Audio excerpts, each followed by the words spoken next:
everyone today. I'm President Irene Bustamante Adams, and I call this work session on May 7th, 2025 to order. The time is 4:02. I'd like to remind everyone to silence your electronic devices. We acknowledge that the land on which we gather is territorial homelands for the Nuwu, the Moapa Band of Paiutes, and the Las Vegas Band of Paiutes. With that, we're going to have Trustee Stevens please lead us in the Pledge of Allegiance for opening item 101.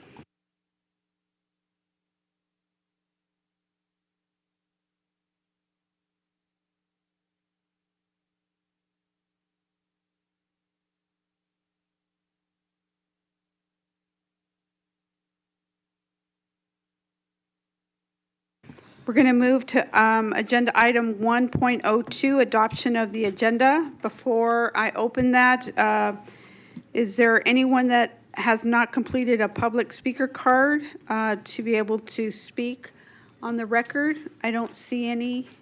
Vice President Zamora? Okay, then I will close that. Trustee Biasotti, would you like to make a motion to approve the agenda? Madam President, members of the board, I would like to make a motion to adopt the agenda with the following changes. Additional reference material has been provided for item 2.01, Board Council Review of Respondent Proposals. Thank you. I have a motion from Trustee Biasotti. Do I have a second? Trustee Cavazos? Thank you, Madam President. I will second that motion. Thank you. I have a first and a second. Will you please cast your votes?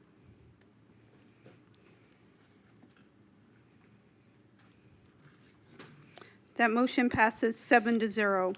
Now we'll move to agenda item 2.01. And so before I open that item, is there anybody that hasn't completed a public comment card? We do have one speaker. We will take that after presentation. And so I know that I'm going to talk about it later in the agenda, but we are looking into our parliamentary procedures and Robert Rules of Order. We're going to be practicing that and deciding as a team how we're going to move forward with that. But today we'll stick to our format that we have been using. And so for Board Council, this is Board Council review of respondent proposals. It is an action item. And I'm going to ask our legal counsel for some help here. We have two proposals, if that's correct, and then is Superintendent Ebert, is somebody from the team going to review that? Is somebody from purchasing or Steve Skaggs going to okay. Then Mr. Skaggs, if you would please come forward.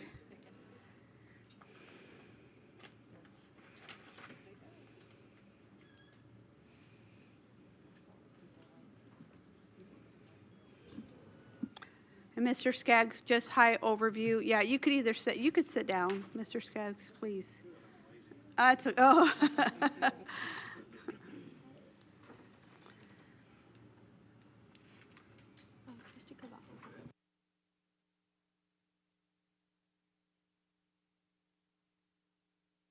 Mr. Skaggs, can you wait for a second? Trustee Cavazos?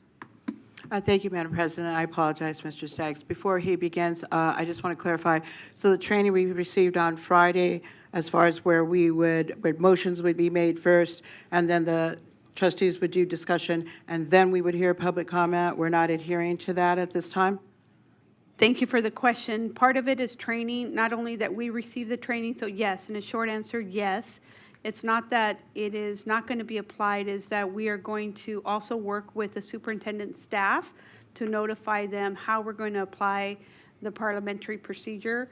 And so giving everyone a chance to adjust, and especially the month of May, but my hope is that we would start practicing after we train the superintendent staff as well in June on how we were taught on Friday. Okay, so just to clarify so that I don't make any unnecessary mistakes and cause more problems.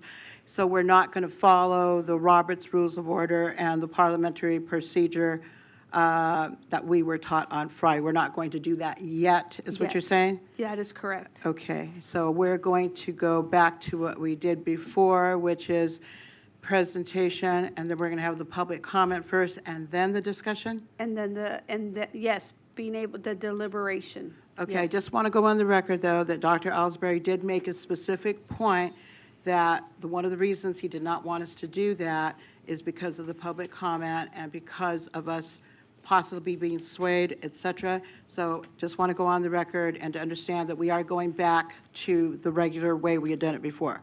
Yes, we're using the way that we have been using it and giving the time for everyone For to the time adjust being. by June. Yes, Okay, just for thank the you. time being. Thank you.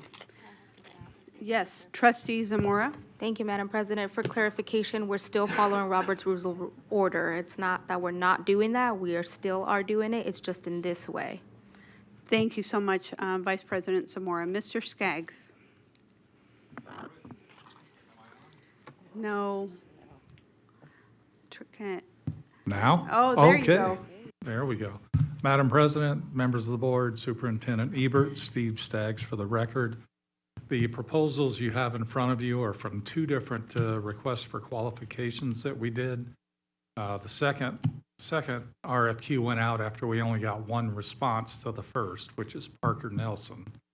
On the second one, we actually targeted several firms by sending them emails, letting them know it was out there, including some of the firms that were discussed during the superintendent contract,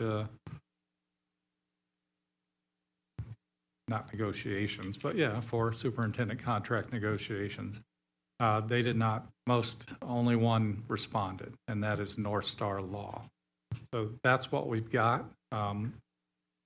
You've been provided a rubric that you can use to rate what you see in terms of experience, the technical response, just overall what your impression of the firms are. You've also been provided the pricing matrices. So, and there is a bit of a difference there, as I'm sure you've noticed. So at this point, it's just a matter, tonight, you can make a decision on one of these or decide to go a different direction. Thank you, Mr. Skaggs. At this time, hold on, just one moment.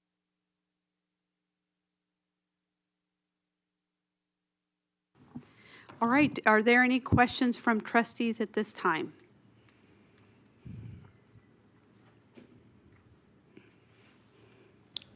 Trustee Stevens. So just to clarify, we're going to ask questions and discuss right now about these two applicants, but we don't get to interview them or anything. They're not here. We're just looking at the resources that we have. Yes, I don't see anybody in the audience, Mr. Skaggs, that is from the law firm, correct? Correct. We can always ask them to come be interviewed at a future work session if you would like. That's within the realm of possibility. Thank you. Does that answer your question, Trustee does. Stevens? Okay. Trustee Johnson. And Mrs. Skaggs, when you say go in a different direction, that means we could be creative about what we decide we want to do, meaning like it's not just binary, these or none. It could be figuring out some other combination of thing we want to do if we decide that neither of these is what we want. Correct. If you decide you want neither, we could always do another RFQ, maybe get another one in the mix, or you could approach law firms in town and see if they have an interest in doing the job and just solicit quotes from them perhaps as well. There's a variety. It doesn't have to be through an RFQ process. So if you would like to pick from one of these two, that's wonderful, but it's not absolutely required. Okay, so that's an option. Pick one of these two. Right. Other option is we decide as a board to go in a direction of maybe approaching law firms. Another one is we decide to let law firms, but we are not bound by this only decision right here today. That's correct. Okay. There are options. All right, thank you. You're welcome. Thank you. Trustee Barron? Thank you, Madam President. Ms. Gatt, good to see you. Quick question. When I was reviewing here, I guess the proposal from Counselor Parker Law Agency, let's just say the college decided they wanted to go with his law firm, would we have, I guess, you kind of like, I think you already answered my question. Would we actually have the ability to go ahead and pick a particular attorney on his firm? Are we hiring the firm in general, or are we hiring someone like Mr. Parker himself, or anyone in particular? Is that kind of just open for us? We'd be hiring the firm, but I think we would have an option if we wanted a particular attorney. District council would have a better take on that. And the only reason why I say is because it seems like for us to begin to build stability, it would be best for us to pick one particular attorney from, like if we wanted to go with the Parker Nelson Associates, it would be good for us to pick one particular attorney if they were available and if they fit our needs. I mean, although I would love to have, access to, I actually know a couple of the attorneys. They come with outstanding credentials, right? But I would think that my colleagues would probably be better served to have one person for us to be familiar with, one person for us to basically have. I mean, if that person's out on vacation because of course everyone does have to have some time off. It's nice to know that we have the backup of their firm, that have someone to come in and fill in for them.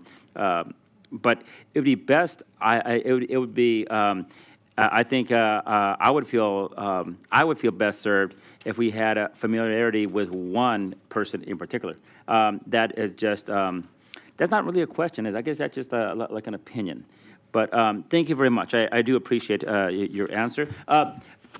General Counsel, did you have anything to add to my inquiry? Yes, thank you, John Okazaki, General Counsel. Typically, when you contract with a firm, you are contracting with the firm, and they will assign or designate an attorney at any particular time. A lot of times, it's based on not only experience but availability.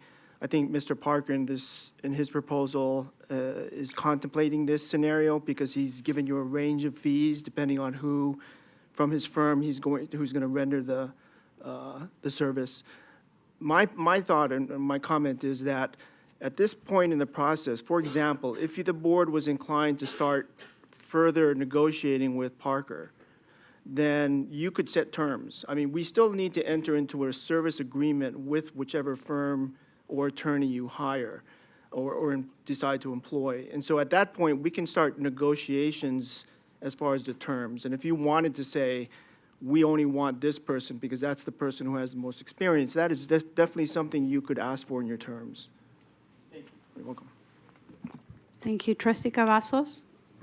Thank you, Madam President. Mr. Staggs, on these presentations that are given here, as far as with the two firms, and in reference to what my colleague asked here, I have to agree with counsel too, because the only time that we have had just one attorney representing board counsels when the Clark County District Attorney's Office appointed someone. And even then, if somebody was on vacation, they usually tried to have a backup attorney, but it didn't always work out.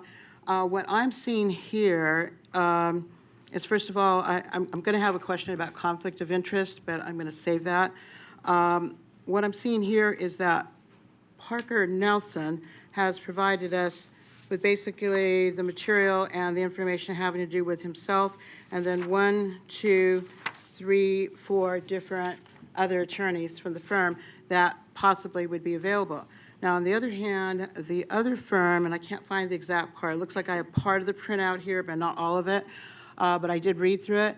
It appears that Mr. Gardner was very upfront and said right in his proposal that North Star is basically kind of like a mini law firm that he put together specifically for this proposal, and that he would have to possibly, if they needed assistance, have to look to external consultants. I would take that to mean maybe possibly another firm. I know that he is with another firm that I believe, and don't quote me on this, I'm not sure if it's correct, I believe that their firm that he's with right now concentrates or focuses on bankruptcy. So was there any vetting done as to how long any of these firms have been in business under their current names? Any kind of vetting at all? Trustee Cavazos, no, just what they put in their proposal. North Star is a brand-new firm, and like you mentioned, and from what I read, it's a one-man band. Yeah. And Okay. he's just put that together for this very purpose. Okay, thank you so much, and I will have a question about conflict of interest, but I'd like to give my colleagues a chance to speak. Thank you, Trustee Cavazos. Trustee Esparza-Straffigan? So I want to go to the actual applications. We're expected to deep read. So it does say in Parker, Nelson and Associates that he would assume the lead role, and that he would defer to other attorneys within his firm based on their expertise. So, I mean, I'm just showing kind of the balance there is, the plethora of skill sets, and if you looked at each of their applications, they're very unique. Diversity of his staff. He also has done some modifying of CCSD legal documents for public works, so he's had some previous experience within our system of education. It says they've been in professional services since 2022. What I was kind of really, what I didn't see in the other side of the alternative candidate, Mr. Gardner, was that they have experience with collective bargaining disputes and CBAs, collective bargaining agreements. So that's definitely a skill set that not that our general counsel, that's his job, but we could ask questions as trustees about the process and such. Let's go to dollars and cents. This is my question, Mr. Staggs, for you. So the hourly rate of Parker is himself $300 an hour. If an associate did it, it would be $250. If a paraprofessional is engaged, it'd be $125 an hour. He does have a flat monthly rate of $18,500. Mr. Gardner, who also is equally qualified, but also unique because he has a lot of educational experience, having served on the Board of Education. So there's a vast array of him, like, being able to hit the ground running. But dollars and cents, his hourly rate is $400 to $450 an hour, which apparently in the application says that was a discount. But he has a monthly retainer between $34,000 up to $39,000. So are we required, Mr. Staggs, to pay the monthly if what is that? Again, I may have to defer to general counsel. Okay.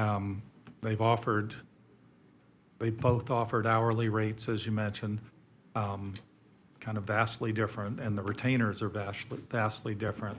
My impression was you do one or the other. You do the retainer or you do the hours. If we're doing both, it gets a lot more expensive than I thought. Yes, John Okazaki, General Counsel. Typically, a retainer is, you pay the retainer and it's out the door. So regardless of whether you actually required the amount of hours that equal the retainer, you've paid for the retainer. That's part of the deal as far as retaining them. It's usually at a lower rate than hourly, so if you do stay within the hours, then it's typically a less costly, but if you don't use up the hours, then you've paid for hours that you didn't use. And then the other option is just straight hourly. Again, though, I'm sorry, you can negotiate whatever terms you want. So because as a follow-up, and I think this is important for us to know, Mr. Okazaki, what was your approximate hours that you served us per week? Yeah, I'm going to estimate that it would easily be 20 hours a week. Yeah, so I'm thinking we're going into negotiations. It just seems like there's always a busy time for the board. So I think that's plus the attendance at board meetings. Remember, anytime they're going to come to these board meetings, which we have 3 times a week, or 3 times a month at least, and a regular board meeting usually is 5 hours. So right there is, Pass it on. Thank you. Trustee Dominguez? Thank you, Madam President. Again, I want to defer my question to Mr. Okazaki. Was there did we vet for any conflict of interest? Did we review any kind of interactions they've had with, for these two, the law firm and the lawyer, any interactions with CCSD? Yes, John Okazaki, General Counsel. For Parker Nelson, we do know that his firm represents Workforce Connections, which President Bustamante Adams is affiliated with. I do not see that there's any conflict from the board in hiring Parker Nelson. The conflict arises when either the board or President Bustamante Adams would receive some type of benefit by doing this, and the connection is not there. The only conflict would be is if by chance the Board of Trustees, not CCSD, the actual Board of Trustees or any member thereof was directly involved in a lawsuit with Workforce Connections. At that point, Parker Nelson has represented to me that they would have to represent Workforce Connections, and therefore the board would have to either defer to general counsel or another type of outside counsel to represent them. I will tell you, we have not had any situation like that with Workforce Connections, so I don't think it's a concerning possibility, but that's what would happen if that occurred. As regard to Mr. Gardner, I didn't do any actual investigation as to conflict. My understanding is we all know he was board counsel for NDE, and then I think he's striking out and just creating this private company so that he could do this work instead. So as far as North Star Law, I don't think he has any other clients. I think this would be it. Thank you. So just so my understanding, he is representing Workforce currently as their main attorney? Mr. Parker? Yes, the Parker Nelson. Yes, I think his law firm is their primary attorneys. That's my understanding. Got it. And then are there any other conflicts that we have that anybody else here would like to disclose if we have anything? I just want to give an open mic to anyone. Thank you, Trustee Dominguez. I do want to speak up since I am employed by Workforce Connections, and I was trying to put myself in the queue.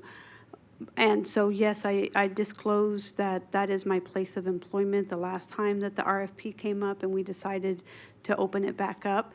And so they do represent the staff. They represent the organization.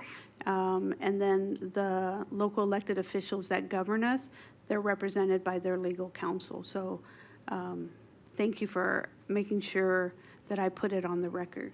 Okay. Thank you.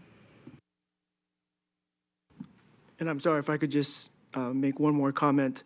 I didn't have a chance to speak with you privately. I'm just going to do it now. I think if the board was to put to vote Parker Nelson, in an abundance of caution, I would recommend that the president abstain because of her relationship with Workforce Connections. Trustee Stevens. Is it Mr. Staggs? Am I saying that right? Okay. That's correct, yes. Okay. I go So- by whatever I'm called, but So I want to be fair to Mr. Staggs. I don't have questions for you. I have questions for them. understand. So you know what I mean? And it's not really fair to you. So this is really more for discussion for my fellow trustees. We are in a really unique position here. In the past, we were just given someone. And now that is not the case and we actually get to make this decision, we have an opportunity to vet them ourselves. An actual interview. In my professional career, I would never hire somebody based on their resume alone. I just wouldn't. And that's what we're looking at here today. So I'm not going to make a motion because we're not there yet, but I would like to submit to my fellow trustees the idea that it's possible that while we ask some questions to Mr. Staggs and we discuss this, for me, I don't feel great about making a decision tonight, knowing that the folks that we are looking to potentially hire are not here to answer some of these questions that we have. Thank you, Trustee Stevens. Trustee Cavazos? Thank you, Madam President. In reference to what my colleagues, Trustee Dominguez and Stevens had brought up, Trustee Dominguez, we did have previous times when our president was asked about the affiliation, and she was very open and transparent about, coming forth and stating her affiliation. And we did weigh in with counsel as far as not having a conflict.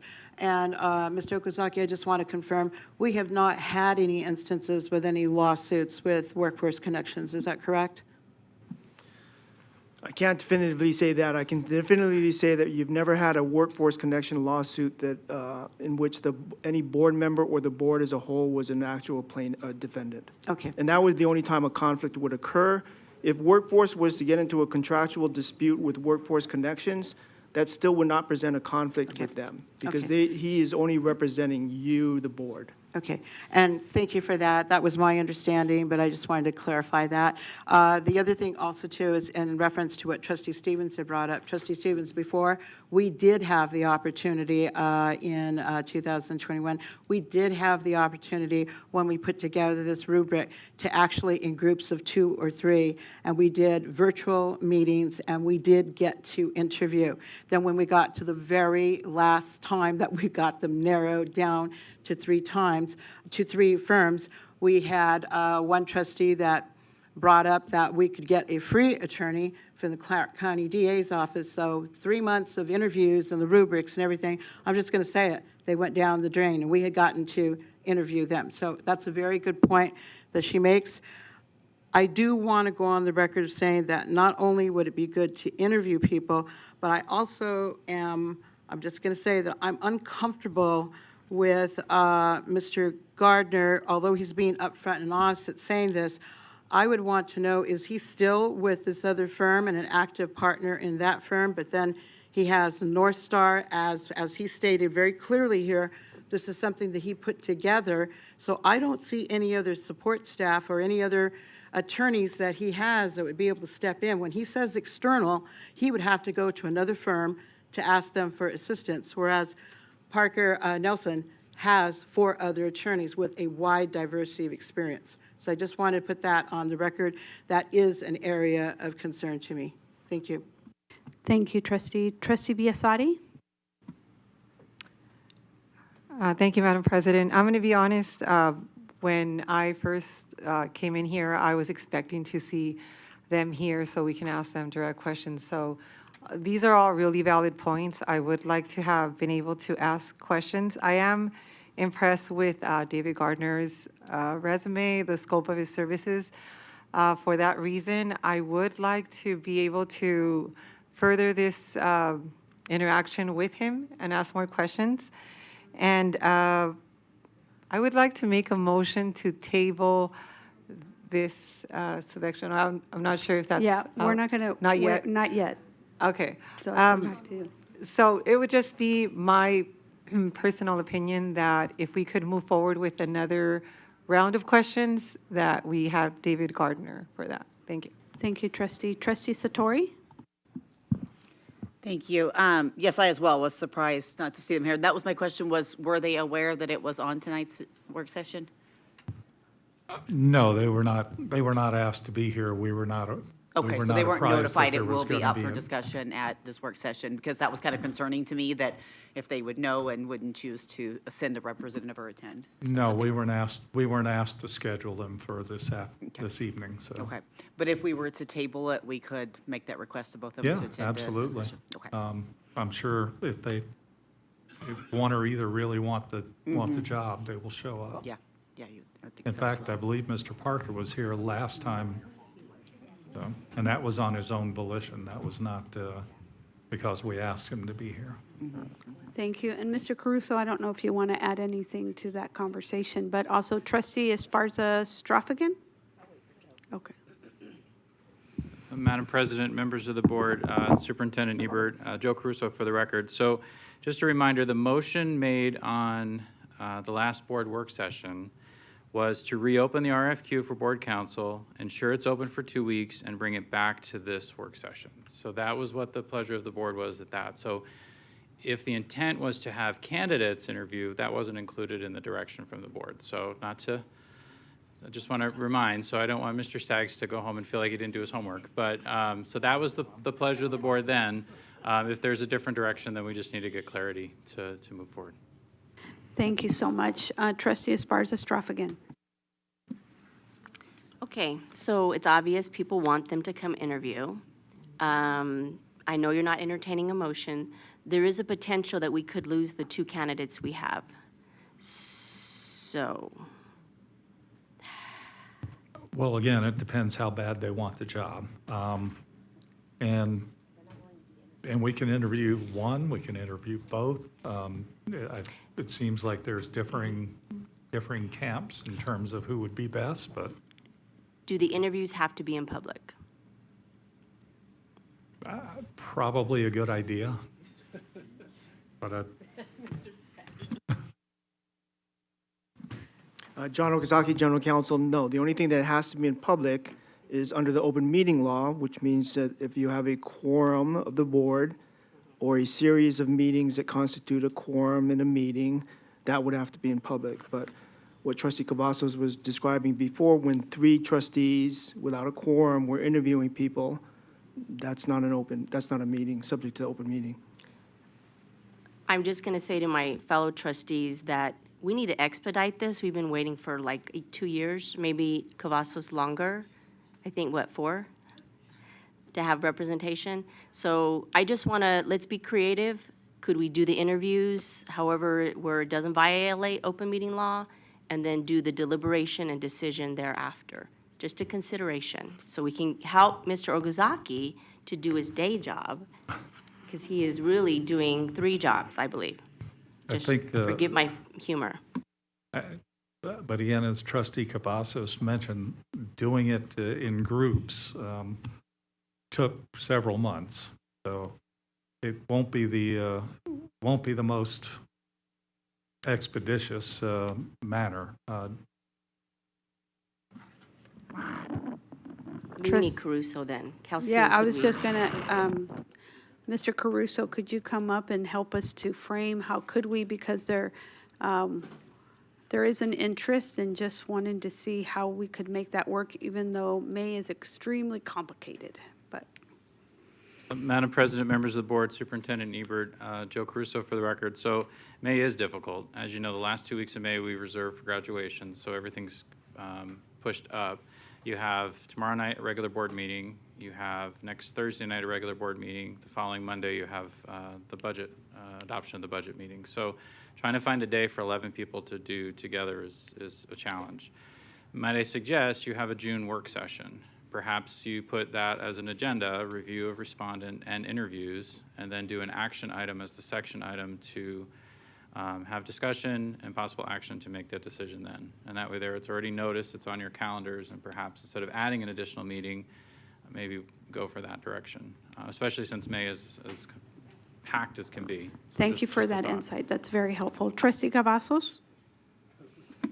Thank you, Madam President. I wanted to weigh in with council again. I told you, John, weren't you?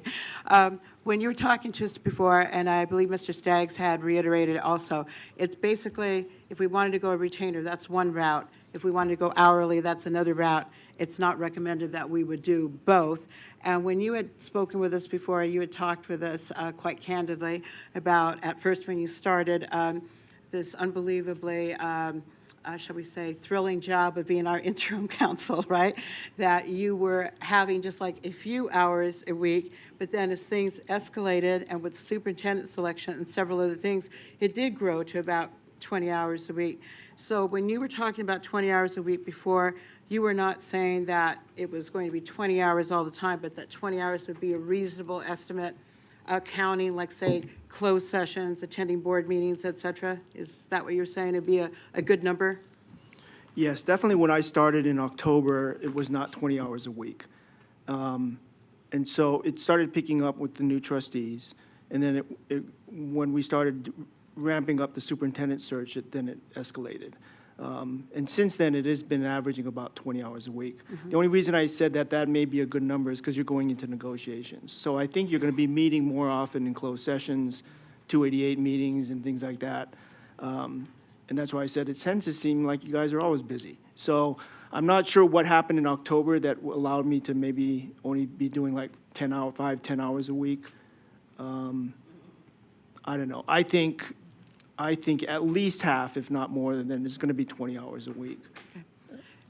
Thank you, Mr. Okazaki, because we have had some issues in the past with previous board council, for one reason or another, not being able to be there for meetings, not being able to phone in, and not being able to be present at closed session. So one thing that I would ask our my colleagues to look at here is, again, what Trustee Esparza-Stofferkin is bringing up. Let's face it, there's not like people breaking down our door to work with us, okay? They're just not. And so when Mr. Staggs talks about, trying to be able, and Joe, as far as getting the meetings together, it did take a few months, but we were starting with about, I don't remember exactly, I'd have to ask Joe, but I think Joe was around 10 at the beginning, and then we broke it down to like 3, so it did take a while. I want to point out again something that Trustee Esparza-Stofferkin brought up, and we're looking at the monetary value here and also the quality of work that we are asking somebody to commit to. So if we're looking at Parker Nelson at $300 per hour, if we went that way, if we were looking at Gardner, we'd be looking at $550 an hour, although he says he might give us a discount, and so that's good, because that's always negotiable. But if we did a retainer, we're looking at a difference of about $216,000 a year on a retainer with Parker Nelson, and we're looking at about $500,000 for David Gardner if we went the retainer route. So I just want to go ahead and just make that point and kind of reiterate what Trustee Esparza-Stofferkin had said. Thank you. Thank you. Trustee Barron? Thank you, Madam President. Actually, my question was actually going to be for Joe, but I think he kind of answered it. I have a feeling that even if we wanted to interview both firms, as I understand, the last time that this board interviewed, they had multiple candidates, like more than 5, right? About 10. About 10. So I could understand why that would actually take longer. We're talking basically 2 firms here to interview, which we could.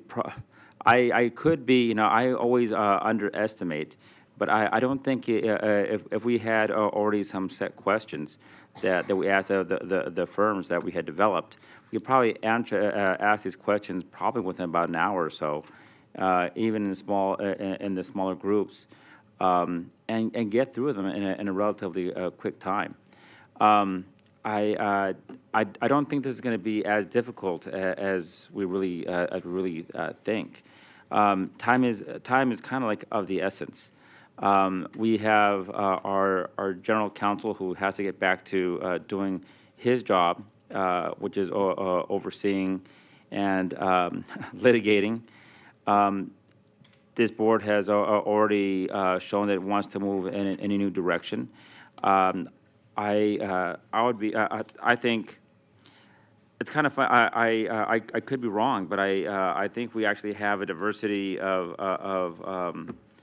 qualified applicants here with only one law firm, which is we're probably going to be well in line with what we might be willing to pay as in a conscientious fashion, as stewards of the public trust. And I also point out that if we wanted to, this board could also make sure that it's only a 1-year contract, so we see how that works. And if at this time next year, after we sign these people on, we can always go ahead and go in a different direction. But I would say that time is of the essence. And I think with Parker Nelson, I think we have reasonable candidates that we could probably ask them to come in.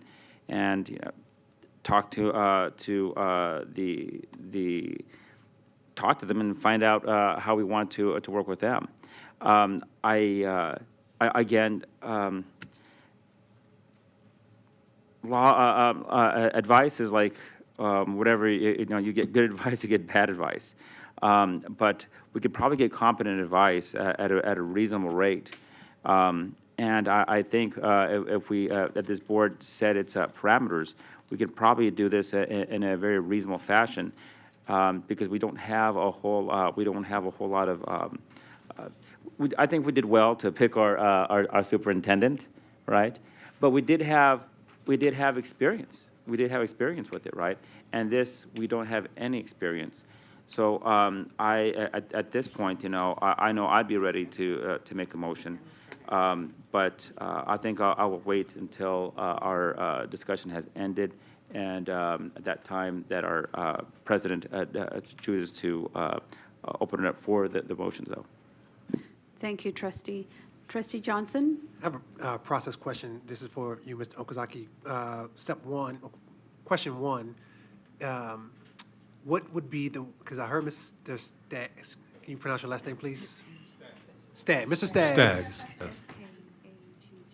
Mr. Staggs mentioned that an RFP wasn't required to do this process, and I think we went that route.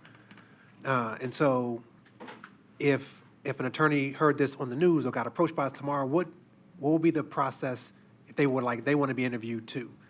Like, how would they get into the pool, or is it only these two now because this is where we are? John Okazaki, for the record, yes, this is a personal service contract, so it's not subject to public bidding.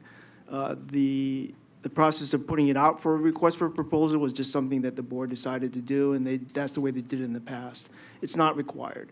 So if at any point any of you get in contact with a firm that says they'd like to work for you and everything, it could be put on the agenda just like any other item or any other contract that we enter into for the board to consider.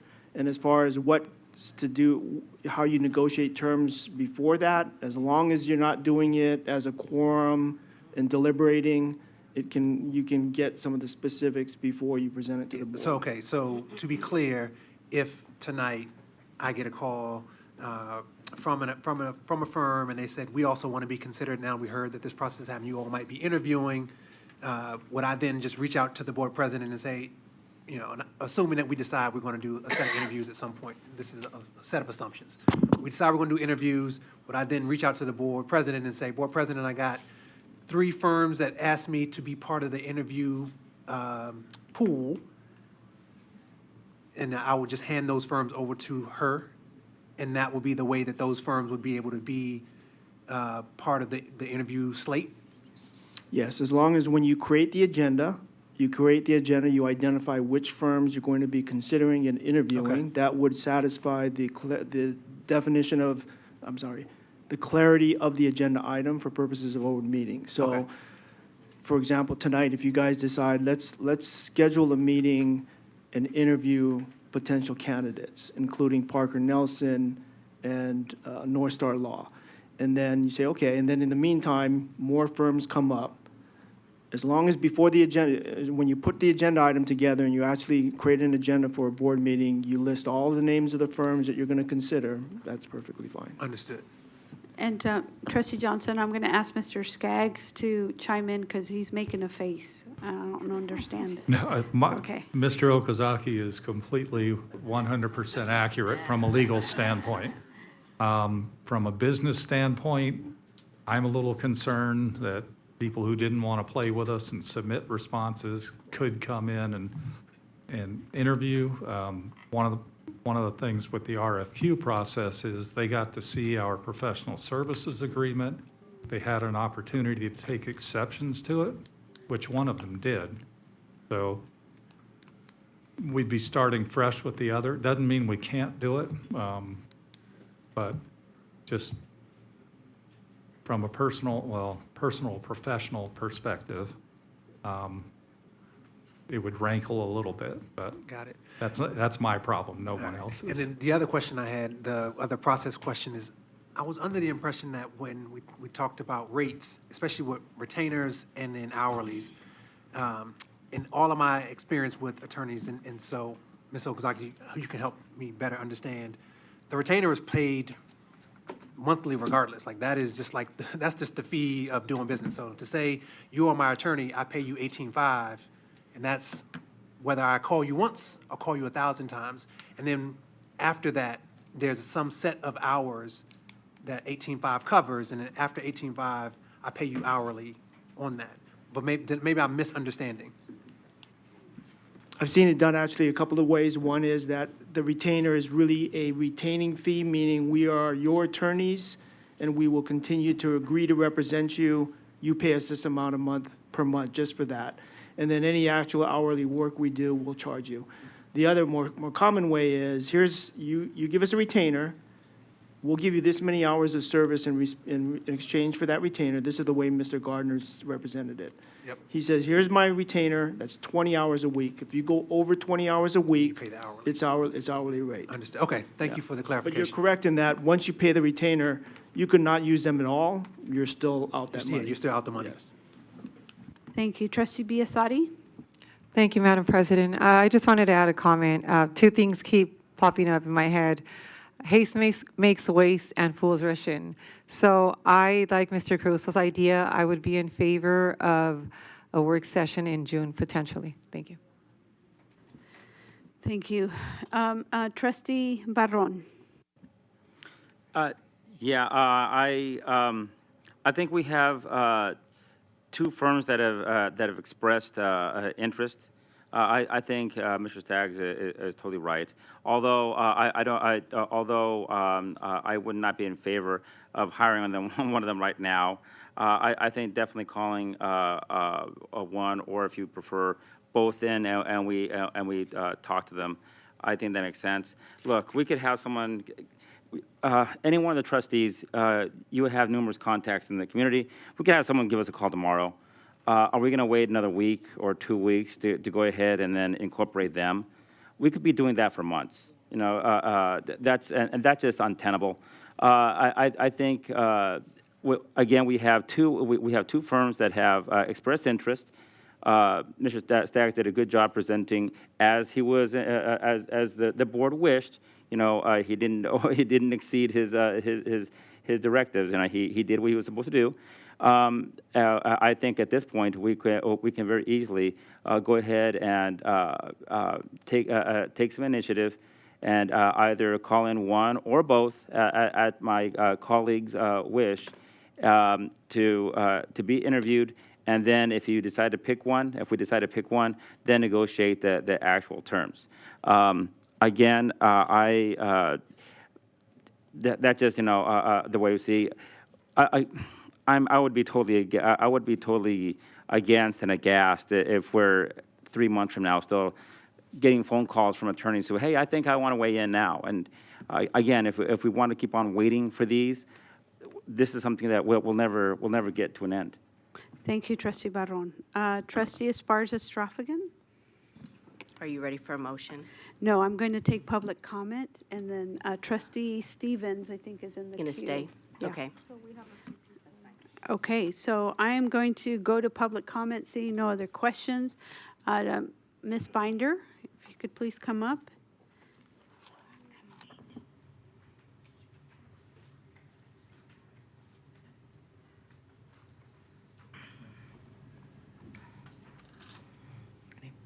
Okay. Madam President, members of the board, Superintendent Ebert, Anna Binder for the record. I'm going to read what I prepared. I liked your discussion, and then I'll see what I have left after that. This may seem like a routine decision, but selecting legal counsel for this board is one of the most consequential structural choices you'll make. This role exists to protect your independence, support your ability to govern, and ensure clear, unbiased oversight of your one employee, the superintendent. One candidate before you today is David Gardner. It's auspicious that a law firm was created on the heels of this from an attorney that has been working alongside your one employee for many years now at the Nevada Department of Education. Regardless of intent, The prior working relationship creates an appearance of a conflict that's impossible to ignore, especially when the role you're hiring for is meant to provide legal oversight of the very person he has worked alongside. In contrast, Parker Nelson does not have that. The board has fought to reclaim its authority. You've been asked to lead with transparency. If you want to restore confidence in your decisions, you must start by choosing legal counsel that reflects independence and credibility, not proximity to power. So for some of you trustees who may not know, Mr. Gardner also spearheaded the legislation of AB 469. So I caution you again about bringing someone into your inner circle who has been working from the outside to rip you apart. And Parker Nelson has never done that. And Parker Nelson, for the record, has applied every single time this district has put an RFQ out for council. And that is, I believe, going all the way back to 2018, if not further. So they have a longstanding committed, I mean, they keep coming and keep saying, hey, we will do this work for you. And for myriads of reasons through the years, this board has not been able to hire its own independent attorney. In addition to one pointing out that we had one for free at the time that we were at this juncture the last time, there was heavy discussion around the fiscal responsibility of the expenditure, which I think now, though, we know that an investment in this is well worth it because we can't put ourselves in the same boat as we saw ourselves most recently. So again, I just caution, and I'll be back for more conversation as you guys continue your work.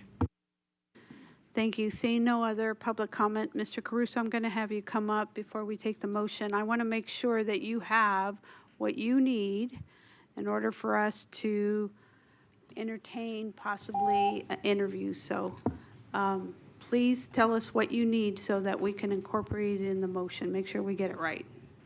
Okay, Madam President, members of the board, Superintendent Ebert, Joe Caruso for the record. So if we're targeting June 4th, board work session, that would mean that we would need to send a draft to the board on Thursday, May 22nd, which would mean we would post based on GP10, our guidelines, on Tuesday, May 27th. And keep in mind, we have Memorial Day, so that is part of the reason why that's a little bit different. So time-wise, 8 days prior, so that math is right? Yep, May 27th, and then that would give you the full 8 days prior to the meeting to review the respondents, which you already have, in case there's anything additional that they may want to turn in. And that would give us enough time, so, 2 weeks?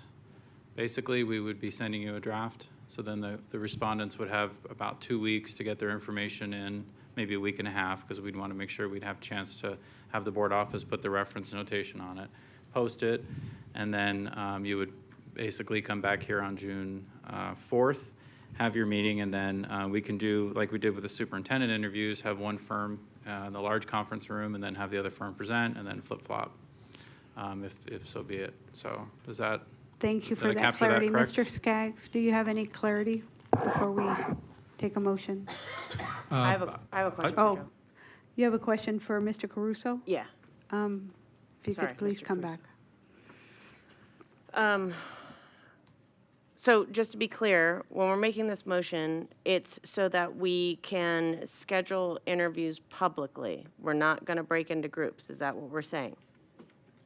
That Or- is what I'm hearing, yes, from the team, is that we would do it as a team. Does that have to be in the motion? Can the board decide? I'm a very general person. So when I say, like, we're going to interview, if we decide to interview in groups of 2 or 3 over the course of the next 2 weeks, can we do that for flexibility's sake? Or is it has to be, No, we got to interview them in a public we can meeting? decide what the team wants to do. I would just say that if we want to break up and do it into groups, we've got to give Mr. Caruso that opportunity to figure out how he's going to schedule it in between the month of May for, because of our graduation responsibilities and the other Memorial Day weekend, the other stuff that comes up. So we get to decide how, as a team, how we want to do it. Okay, I think I know what I'll say. Thank you. Mr. Skaggs, do you want to add anything? The only thing I would mention is Trustee Barone mentioned earlier about the length of the contract. Typically, we always try to go 1 year with annual renewals possible.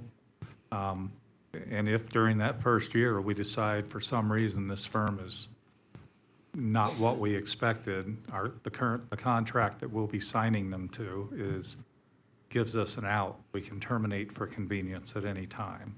So it's not a long-term well, hopefully it's a long-term relationship, but the contract will be annual. Okay, thank you. Trustee Cavazos, did you want to add something? Yes, I did. I wanted to find out where in the discussion, I'm not sure, did we have we didn't take any kind of vote. Did we have taken away from us the ability to make a motion to go with either one of these two firms? Did we ever have? That we have not gotten there yet, no.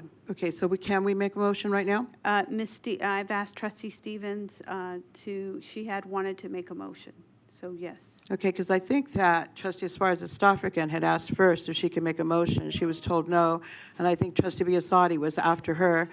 I'm not sure, so. The Vice President has kept track for me, and so she has Trustee Stevens as first. Okay, but it doesn't have to be the one having to do with tabling this, is what I'm asking. That is Okay, correct. thank you. Trustee Stevens, would you like to make a motion? Yes, I would. Thank you.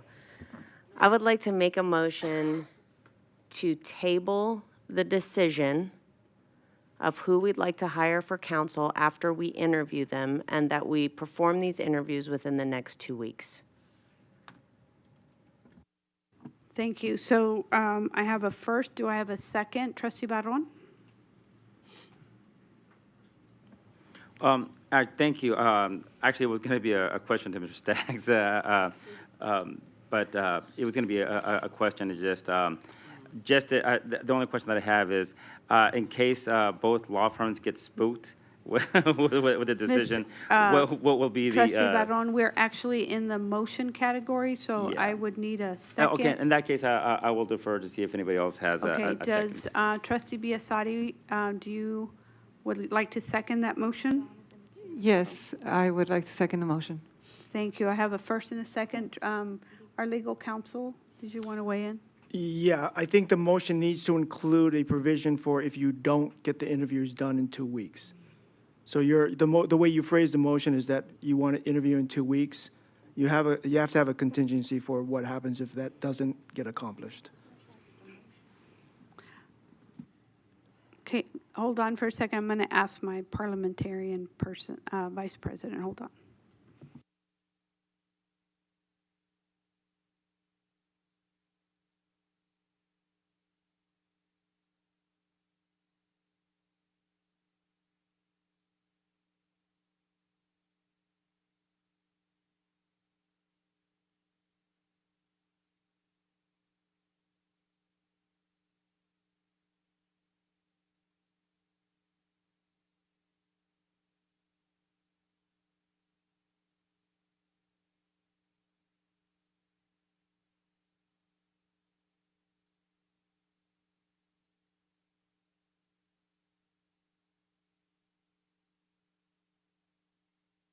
So we do have a motion already on the floor and a second, and it would be just to table the decision offer and have the interviews for within the next 2 weeks. And so we're going to take the vote. If that vote fails, we can come back and make another motion with Mr. Alkasaki's recommendation or not, but we do have a vote on the floor. So I'm going to ask the trustees to cast their votes.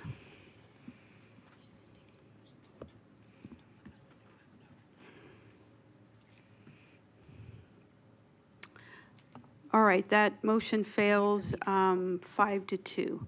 So then I would like to ask Trustee Stevens, would you like to amend your motion?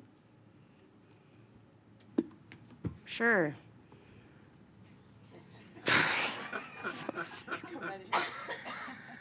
So I make a motion that we table this decision to hire our counsel so that we can interview our applicants over the course of the next 2 weeks. And if we don't interview them in the next 2 weeks, then the decision still has to be made, right? So then we still make the decision on the work session in June, which is June what?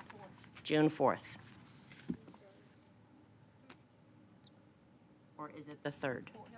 It's the 4th. So thank you. So we have a motion from Trustee Stevens to table the decision today, but we want to conduct the interviews with the two proposals over the next 2 weeks. If we are not able to do it in the next 2 weeks, then we will do it at a board work session on June 4th. Do I have a second? Trustee Dominguez? I will second the motion. Okay, I have a first and a second. Can you please cast your votes? Okay, that motion passes 6-1. Thank you. And I just want to, Trustee Barron, yes, this is the first time that we've encountered hiring possibly our own legal counsel, and it's a learning opportunity for all of us. And it is a critical decision for us as a team, so thank you. Next, I'd like to go to item 2.02, adoption of the 2026 and 2027 board meeting calendars. Before I open that item, is there anyone who did not get a chance to complete a public speaker card? Seeing none, I'll close that and go ahead and turn it over to it's our board, it's not the superintendent, it's not the regular school calendar. So, Mr. Caruso, if you could come up, please, and just give a general statement about our meetings as a board. Madam President, members of the board, Superintendent Ebert, Joe Caruso for the record. So before you this evening, we have two calendars, the 2026, 2027 board meeting calendar, January through December. This is required as part of Governance Policy 6, President's Role, and Governance Policy 9, Meeting Planning. The calendars were designed with a few key factors in mind. One, graduation. So as you know, the last 2 weeks in May, we reserve for graduation because that's typically when they're scheduled. We also keep in mind the annual Council of Great City Schools Conference in October, as the board's typically attended that, so we keep that week open. We've also looked at the May. I know the trustees have requested as much information in advance, so we put on there this time, for the next 2 years, we put the final budget meetings so that you can plan accordingly and have that information in advance. And then the other factor we look at is the 25-26 school calendar for staff. And then I looked at the proposed 26-27, 27-28 school calendars that were on a previous agenda, just to make sure that we didn't have any conflicts. So the goal is we typically bring this back to the board just to make sure that the schedule is still at the board's pleasure. And then once the board approves, we'll post this online. Do keep in mind that we have the board committees that build their schedules around the board meeting calendars. For example, AZAC will look at, and bond oversight will look at when board meetings are. They try to do it opposite, just so that the boardrooms, if they go longer, they have space, and then other events as well. So it's just a planning piece. We try to bring this back about this time every year. So with that said, if there's any questions. Thank you. Any questions from the trustees? Okay, and I didn't see anybody for public comment, then I will entertain a motion for item 2.02. Trustee Johnson. I motion to approve the both calendars. Thank you. I have a motion to approve the 2026 and 2027 board meeting calendars. Trustee Cavazos. Thank you, Madam President. I will second the motion to approve 2.02, adoption of the 2026 and 2027 board meeting calendars. Thank you. I have a first and a second. If you could please cast your votes. That motion passes 7-0. Moving on to agenda item 2.03. This is not an action item. This is a report from our trustees who attended the National School Board Association Annual Conference. I'll turn it over to Vice President Zamora, Trustee Henry, and Trustee Johnson.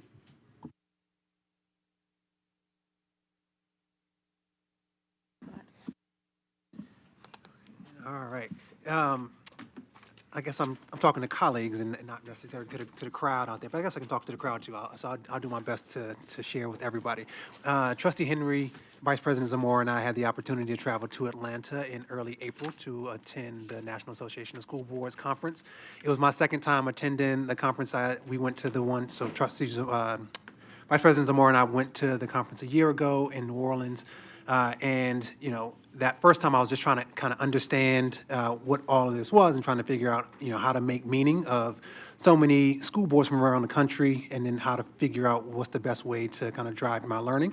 This year was actually a lot better experience for me because I had the opportunity to focus in on two areas of learning in particular. One was a community engagement, which is one of the things we spent a lot of time talking about, at least initially, and I spent a lot of time independently thinking about it. And then the second was partnership with our superintendent and then their administration. And so all of the sessions that I attended were centered around those. So there were 6 sessions in particular: building bridges between the board and community, creating the conditions for family-school community partnerships, a collaborative partnership, building, monitoring, and maintaining family and community engagement, the importance of board superintendent communication, board superintendents and the power of transformational leadership, and then building bridges, best practices for effective collaboration between boards and administration. So again, really focusing my learning on 2 areas I think I could grow the most in and be able to, you know, provide some additional value while I'm doing my work here. It was really interesting to hear how other boards, large and small. So what I found to be most interesting was that not every board does it the same, and even in places. So there were really small boards that, you know, I took some learnings from, while, you know, some of the school boards were, yeah, we have, you know, we're a school board of 5, and, you know, we oversee one school in a really small space, really small place. While their structure, while their community is different than ours, the structure is what I learned from. And so it was really interesting to hear how different places do it. And so I think there were things that we could adopt here. And so my hope is that from the notes that we have, we can begin to use some of those after we've gotten our strategic plan in place and we really have our clear vision and direction. We can start to implement some of those structures that we want. I think the first step and the most important step is having a really clear vision for what we all want to accomplish, and then we can start building out some of the structures. So it was good learning. It was great to be able to understand that. And then I'm really excited for us to work together to move into some of those more collaborative spaces. And before I turn over to Trustee Henry and Trustee Zamora, I really wanted to highlight the keynote speaker that was there, or at least on the Saturday that I was there. I can't pronounce his last name, so I'm gonna butcher it a bit. So actually, I'll spell it. First name was Ravi, last name spelled Hutheesing.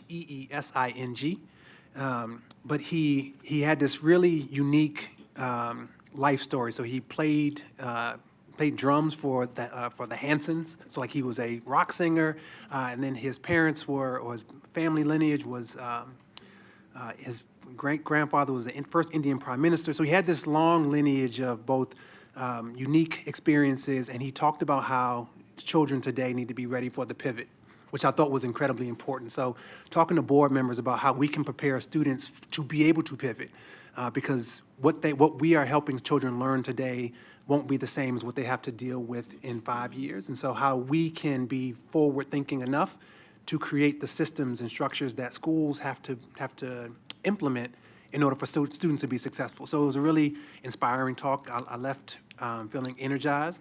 The one thing that he said that continues to stick with me today, and I don't know if this is right to say out loud, but he said it in front of 1,000 people, so I'll say it in front of 150. He said, we need to figure out a way to make peace profitable. And that really, really resonated with me, because he said, you know, for the longest time, a conflict has been very profitable. And you think about how much it costs to make bombs and bullets, and somebody wins when they make those. But we've not found a way to make peace profitable. He said, you know, he charged us with, can we help our students think about the way to make peace profitable so that we have enduring peace on our planet versus what we see today, which is oftentimes enduring conflict. Trustees, Vice President Zamora. Thank you, Madam President. I'm going to age myself, not how usually people expect it, but I learned about the Bacon brothers. They actually had a very inspirational story, too, and how they grew up with their mom, who was an educator. So they had an interesting story to share, and then they played some music, and I remembered the beat somehow. But I attended, so this year, I was able to kind of narrow down on their app and narrow it down with leaders, like the government leaders, so I can really focus on how to be a better vice president, right, and improve my skills. And then one of the things we spoke, one of the workshops, was about how to communicate, effective communication with the superintendent. And it's really interesting that we are one of the few boards that really have to follow open meeting law, because there are so many great ideas out there that I wish we can do, and we are not able to do it because of open meeting law. But I'm still sitting with how can we still implement some of these ideas. So for example, there's some districts that have a running document, and it has kind of the updates from the executive cabinet. They're able to go in there, put updates in there. All the trustees are able to see updates as they're coming in. They have the superintendent's calendar, what schools they're visiting, kind of what to expect, where to see them, and some news articles that get attached to it. So if I have time in the middle of the night and I want to look at this document, I'm able to get a good grasp of the district as a whole, which I found really interesting, and I might have to throw it to John, how can we implement something similar? Because we all have day-to-day jobs, right? So how can we still all be open and communicating on top of the briefings we have and all these other communications? The other thing that I attended was actually the workshop was called Classrooms, Not Courtrooms.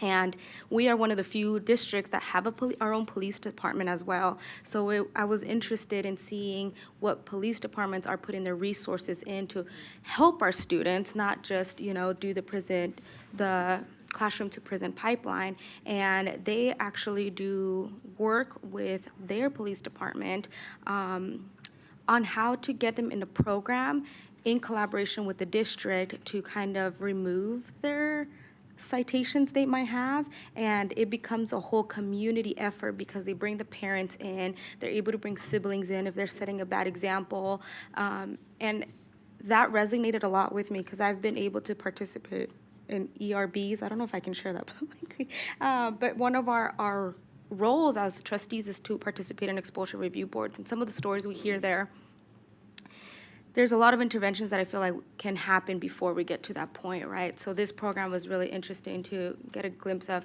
and I know I'm taking too much time, but it was really good, and I thank the president and the members that did go, because it's really enriching information that we do receive and different points of views, and it's always grounding. I want to say that word. It's grounding to know that we are looked, Clark County specifically, we're looked like a museum kind of piece, because when people find out how big our district is, we definitely get all eyes on us, and we are moving, I personally move in those spaces of, I'm going to listen, I don't want to share where I'm from, because then everybody's like, how do you maneuver through that? How do you do this? How do you do that? And I don't want that, right? I want to really kind of suck in all the information I can from other smaller districts, and then I get to listen to everyone. So, yeah, thank you. I'm very grateful. It's very grounding. Thank you. Board Clerk Henry, please.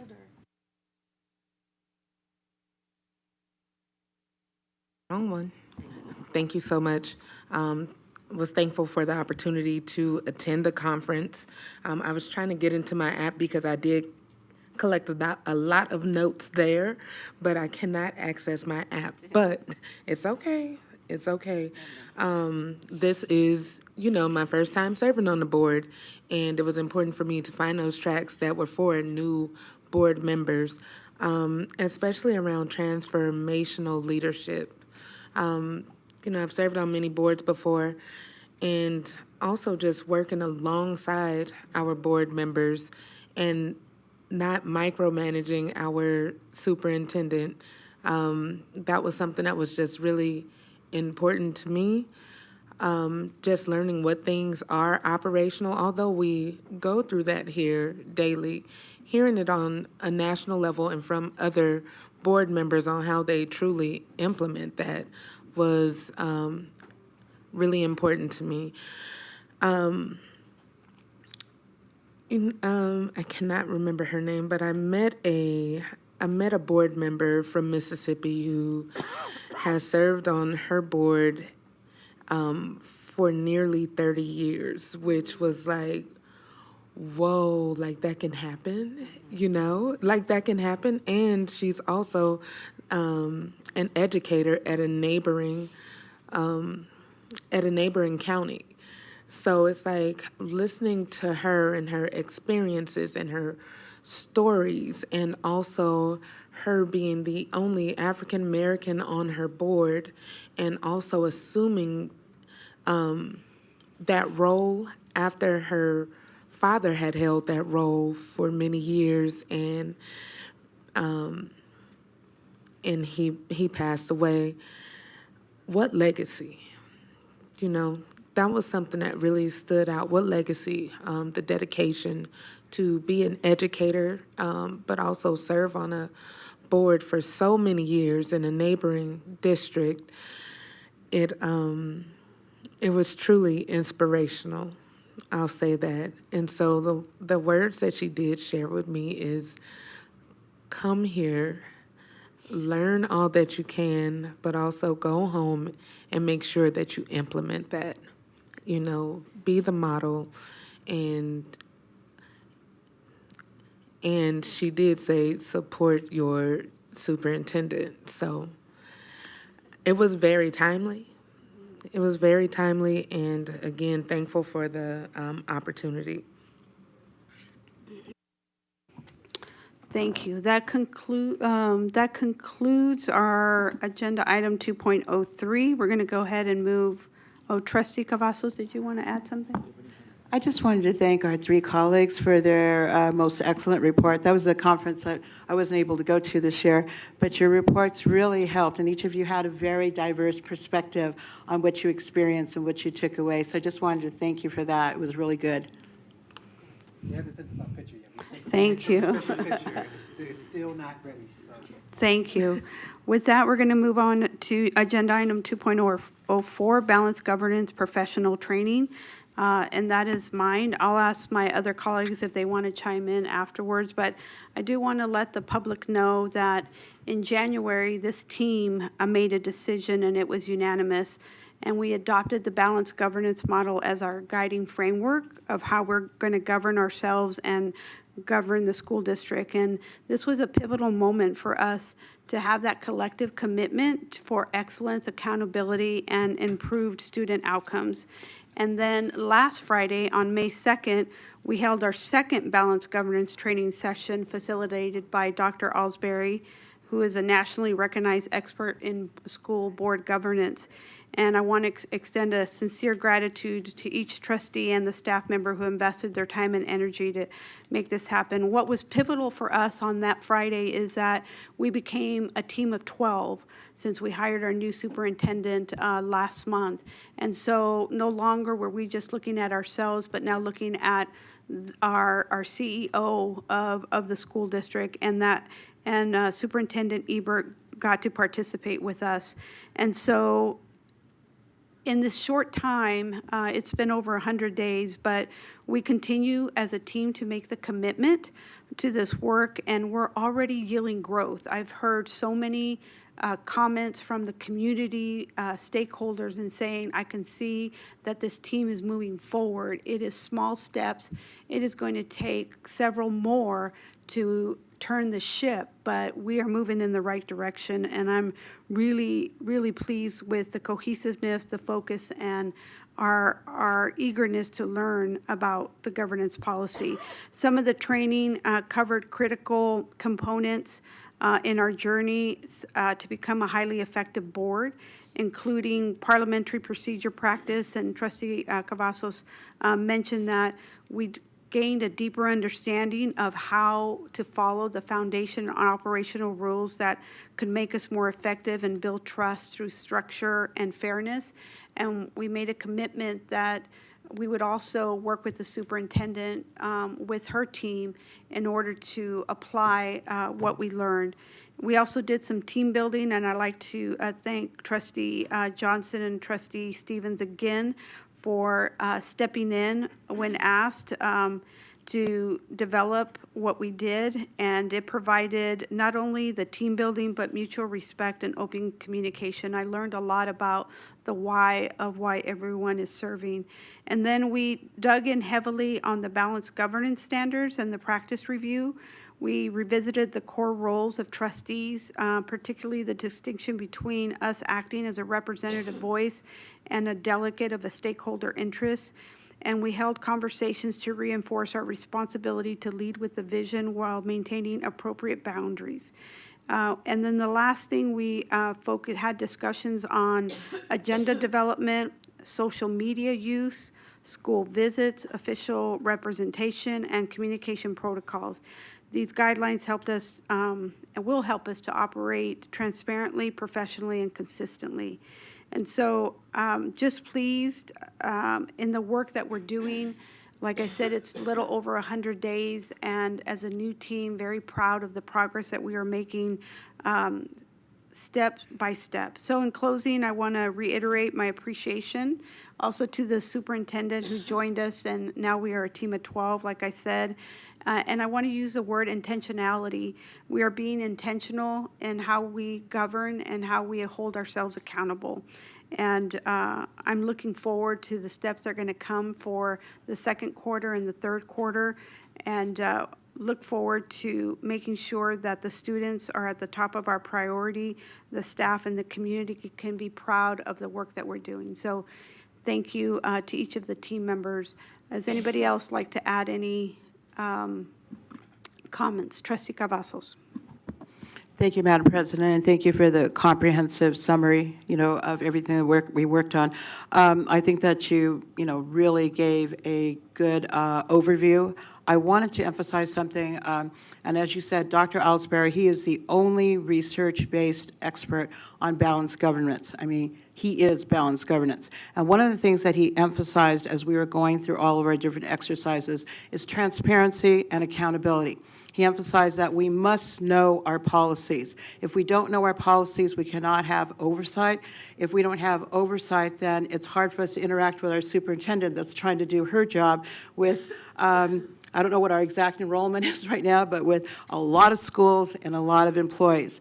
And so he was very direct about that. And I think that's something that all of us, we have to look deep within us because we have a hard job, but we asked to be in this job. So to be in this job, we need to know our policies, we need to do our homework, and we need to be there for the people who elected or appointed us. And so I'm just so happy that we have that agreement with Dr. Ellsbury and that we're going to be moving forward with looking at the policies that are working for us and the policies that might maybe just need a little bit of tweaking that we need to revise. And I know a lot of trustees are heavily invested in that. So thank you again, Madam President. Thank you. Trustee Biasotti? Thank you, Madam President. I just wanted to add that, and I wanted to commend you as president. I think you've done a phenomenal job in having us all engage and feeling that each one of us matters and our voices matters, and you bring our views and our opinions to the forefront for every issue and topic. So I really appreciate that. And I just want to say I learned a lot. And it was very insightful. It was just a very growing moment. I felt like I really grew in it, so I was grateful for the training. Thank you. Any other trustee? I do just want to tell the public, so for the first 100 and something days, we have learned some habits that aren't necessarily balanced governance, and it is going to be a step for us to be mature and learn how to abide by the policies, right? And it's a grace, but also a firmness that we need to apply to ourselves so that we can be the best that we can be for our new superintendent, because she needs us as a team to make sure that we hold ourselves accountable. And so it's a good journey, sometimes very painful, but we have, accepted the responsibility in January when we made the unanimous decision that this is how we were going to govern. So thank you. It's not an action item. I'll move to 3.01, public comment. I do have, before I open that up, is there anyone that has not completed a public comment card? If not, I see Ms. Binder has signed up. If you would please come forth. Thank you, Madam President, members of the board, Superintendent Ebert. I just love saying that. I mean, I've said it many times over the years, just not in this room. Anna Binder for the record. So I also have been out on YouTube watching other districts. And I kind of actually started doing that after we hired Ebert. And it wasn't that I haven't seen some across the country over the years, because there's been other projects that you guys have, Mr. Caruso, go back and find stuff, you know, in comparable settings and whatnot. But I just really want to say publicly, y'all dodged a bullet. Could you imagine sitting here during your conversation, and when you turn to your superintendent for comment, they just sit there and go, I love you guys. I just really love you guys. You know I love you. Because that's what Ben Schuldner does to his board. All right, thank you. Seeing no other public comment, I'm going to move on to 4.0, which is upcoming meeting announcements. The next meeting of the Board of Trustees is tomorrow, Thursday, May 8th at 5 p.m. here in the boardroom. Now I'm going to move to agenda item number 5.0, accept a motion to adjourn the meeting. Trustee Esparza-Straffigan. I know we're a little more informal. I will make a motion, but I would like to acknowledge that we have our new deputies in the space.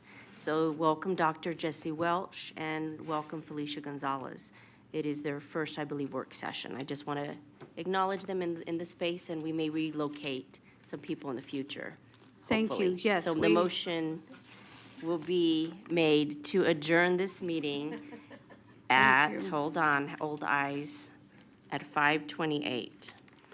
All right, I have a first, Trustee Henry. I'll second. I have a first and a second to adjourn the meeting. Please cast your votes. That passes 7-0. The meeting is adjourned.